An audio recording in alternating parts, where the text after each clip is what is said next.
Banana કાંઠે બેહણા તમારા, અને એવું રૂડું ટોટાણા ધામ, જ્યાં અવતાર ધરીને આવ્યા બાપા જય જય સદારામ.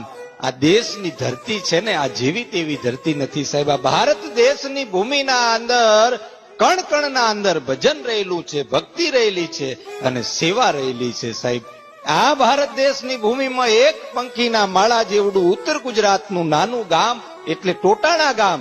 અને ઈસવીસન 1907 નો સમય, જ્યારે આખા દેશની માથે ગુલામીના વાદળો છવાયેલા, એ સમયની વાત છે સાહેબ. આ ટોટાણા ગામમાં એક દિવ્ય ચેતનાનો ઉદય થયો.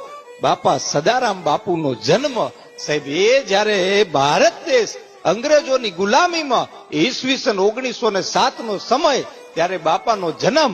પણ કુદરત પણ જેમ કસોટી કરતો હોય ને, એ પોતે નાનપણના અંદર જ પોતે પોતાના પિતાની છત્રછાયા ગુમાવી.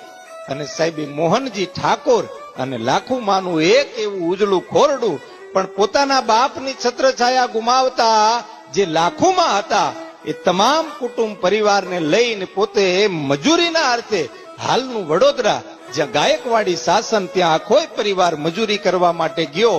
અને ત્યાં સાહેબ આ નાનકડા દીકરાના સ્વરૂપમાં સંત શ્રી સદારામ બાપા એમ કહેવાય, પોતે અભ્યાસનું કામ કરે અને ભેળા ભેળા પોતાની માને પોતે ખેતી કામ